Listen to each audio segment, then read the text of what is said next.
Hey, Texas fans, do you like apples? Well, Texas has 2 losses before November. Woo! Texas sucks again! How you like them apples? Today we're going to get into my takeaways from number 8 Oklahoma's 51-14 skull-dragging of Kansas State, and all that's coming up after the bumper. What do you mean you don't subscribe to my son's YouTube channel?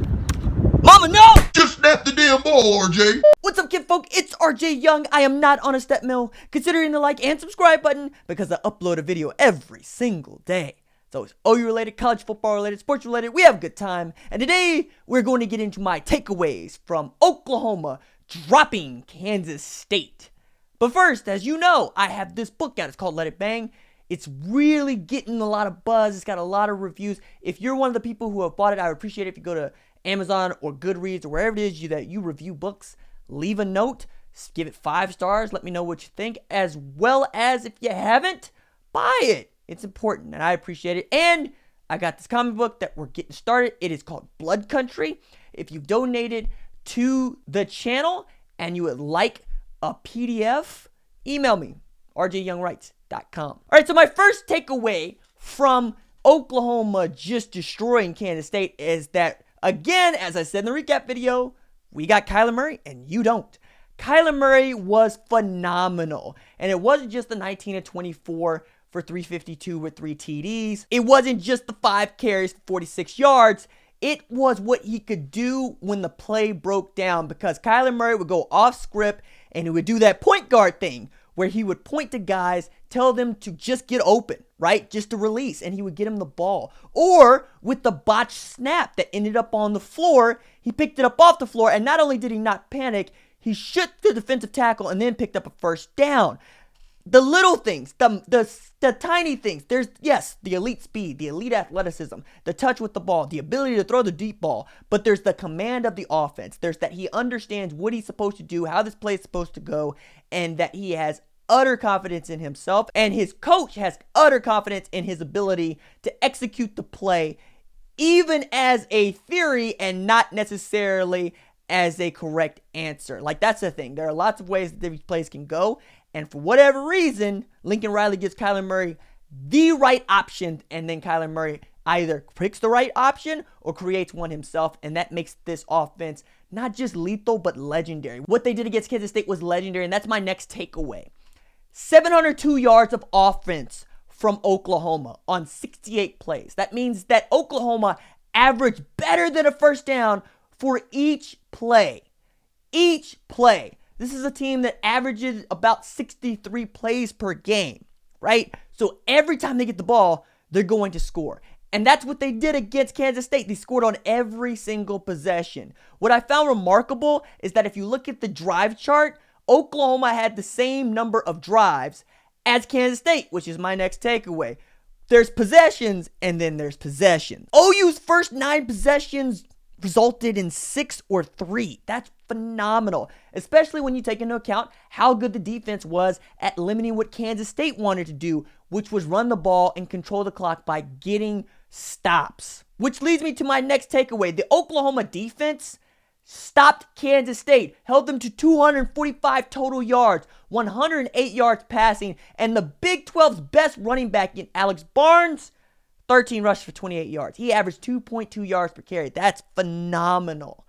And I say the Big 12's best rusher because he was the leading rusher, not because I think that, he's better than anybody else in the Big 12. That was one of the things that was also kind of cool to point out, because the defense didn't play that many snaps, and it didn't play that many snaps for 2 reasons. One, they've gotten really good at getting off the field, right? They've gotten very good at understanding down and distance and making plays when they got to make plays. The other part of that is Lincoln Riley has kind of slowed down the offense a little bit, just a little bit, using up a little bit more clock, being more deliberate, being more patient in what they do, and all those seconds accumulate to a defense that doesn't have to go back to back and play all those snaps like you score too fast, people.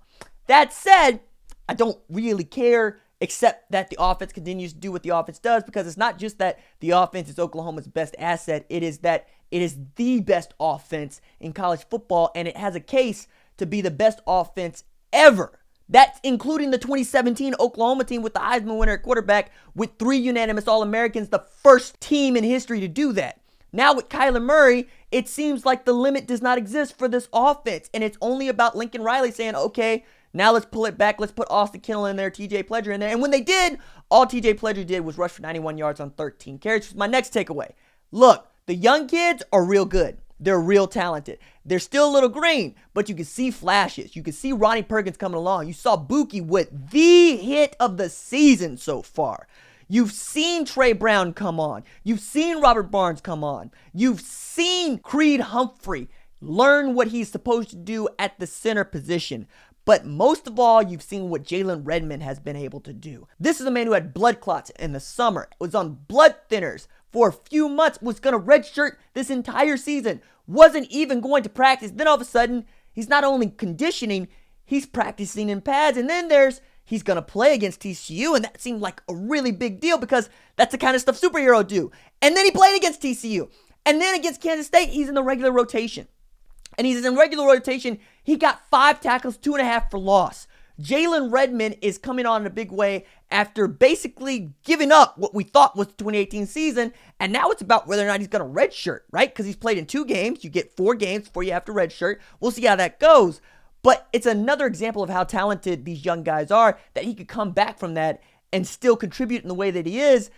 Also leads me into Ron Tatum, because the fact that Jalen Redmond could come not just off the bench, but basically out of the stands to earn a spot into this rotation means that it's terribly difficult for a guy like Ron Tatum to make an impact this year. This is a guy who was being highly thought of coming into this 2018 class. And now all of a sudden, he might not even be the 5th best freshman in this class. There's a lot of us that thought that he might be the number 1, but now you got Ronnie Perkins, you got Jalen Redmond, you got Buki, right?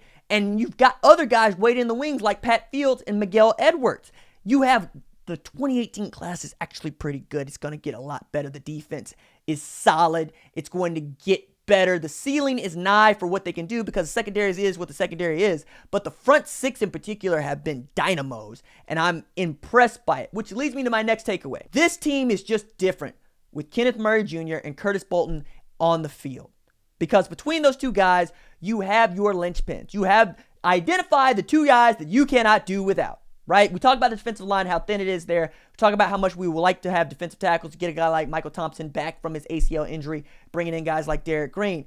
But when Deshaun White was on the field, Caleb Kelly was on the field, the defense was different. The defense just didn't look as solid, didn't look as well as it should. Right? And it's not because Caleb Kelly's not good. We know that kid can play football. It's not because Deshaun White is not good. We know that that's another freshman who can play football. It's because Kenneth Murray Jr. and Curtis Bolton are just, they're ASAP Ferg. I'm on a new level. I'm on a new level.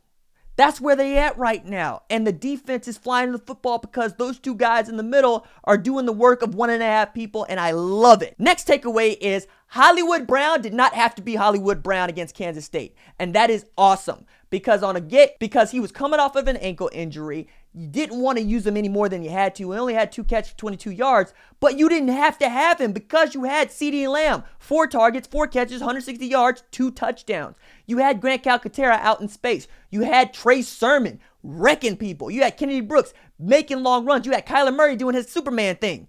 I mean, that was really awesome to see because you can't have a guy like Hollywood Brown doing all the heavy lifting all the time, even on an offense that's this good. You have to be able to spread the ball around because the ball movement is awesome. Because all the guys that touch the ball have an opportunity to take it to the house because they're just that good. They're just that fast. They're just that good with their hands. It kind of leads my next takeaway. Gadget plays are going to stay because I like the gadget plays. Gadget plays are fun. Gadget plays aren't anything that really other defense coordinators can scheme for. That's one of the reasons Lincoln Riley uses them. That said, Nick Basquine, he should have had a touchdown pass, man. Charleston Rambo, got to ring that one in. A lot of folks have been wanting to see Charleston Rambo. They wanted to see what he looks like. I can, at this point, not put him above a guy like A.D. Miller, but I can see why he can be good. I can see why he's fast. He's just got to bring in that kind of catch, especially with a name like Charleston Rambo. You can't afford to have gaps like that, fam. It's just not a good look. My next takeaway is that Oklahoma's run defense is a lot better than anybody wants to give it credit for.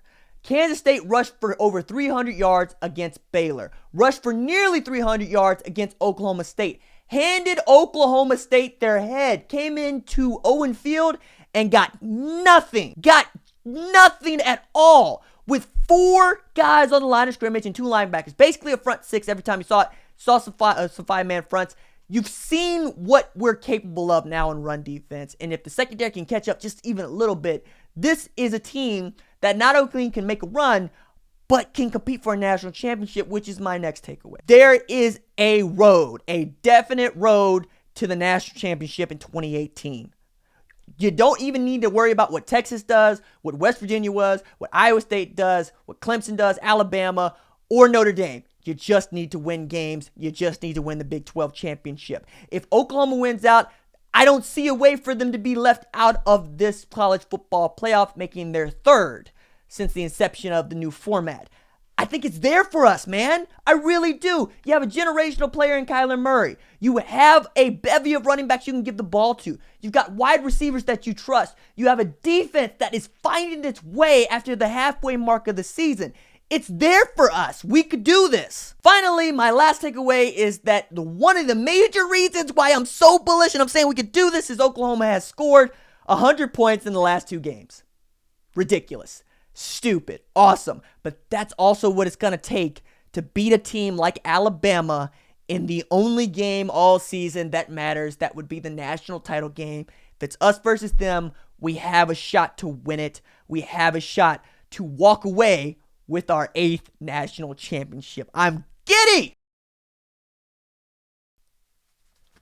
Woo! Texas sucks again. 2 losses before November. Now, how does Oklahoma State whipping Texas, like I said they would, impact Oklahoma? Really doesn't. I understand folks wanted a rematch with Texas in the Big 12 title game. 1, because we want to get that game back as soon as possible. 2, because it felt like that matchup would assure Oklahoma entry into the college football playoff, because that would be 2 top 10 programs playing for a conference title the way that you would want to set it up if you're the Big 12 in general. Now, I understand there are folks like my buddy Robert who says Big 12's toast now. All the college football playoff selection committee does is look at all the losses in this conference, that there's not really one team that's dominated it, and say the Big 12 doesn't deserve entry. He even thought there was a possibility of 2 SEC teams getting into the college football playoff. Let me tell everybody, slow down.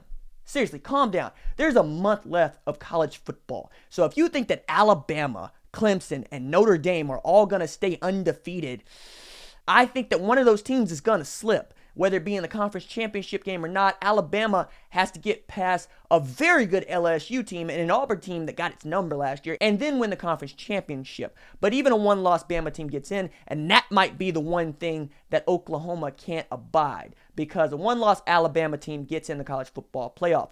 A 1-loss Clemson team probably gets into the college football playoff. A 1-loss Notre Dame team, well, you got an argument there, especially if you played in a title game and Notre Dame did not, right? The other team that you might want to keep your eye on is Michigan. Michigan has the best case if they go undefeated the rest of the way. They beat Ohio State, they win a Big Ten championship. Their only loss is to a undefeated, perhaps, or 1-loss Notre Dame team, where Oklahoma's only loss would be to, at best, a 2-loss Texas team. That said, there's a lot of moving and shaking to be done here, man. I mean, Georgia could still lose another game and they'd be out. Michigan, I'm not necessarily assured that they could beat Ohio State because, well, that just ain't been the way things going. And that offense is awesome. And if you force Michigan to score 30 points, they're going to lose. Whereas if you force Ohio State to keep pace and your name ain't Purdue, you could probably do that. I think Oklahoma's fine. It's fine, all right? But first things first, it doesn't matter if Oklahoma doesn't take care of business. Last year, Oklahoma wasn't supposed to get in the college football playoff with 1 loss to Iowa State, unranked Iowa State. This year, the only loss is to a Texas team that more or less made its reputation on beating Oklahoma, vaunted into the top 10 in the AP poll, and then showed up again in what must be the most glaring rebuke of Mike Stoops as defensive coordinator, in a loss to Oklahoma State that got pile-drived by a Kansas State team that Oklahoma pile-drived. It's fine. I also expect the College Football Playoff Selection Committee to give Oklahoma a number 6 ranking. I'd be shocked if that wasn't true. All right, that's it for me. Deuces.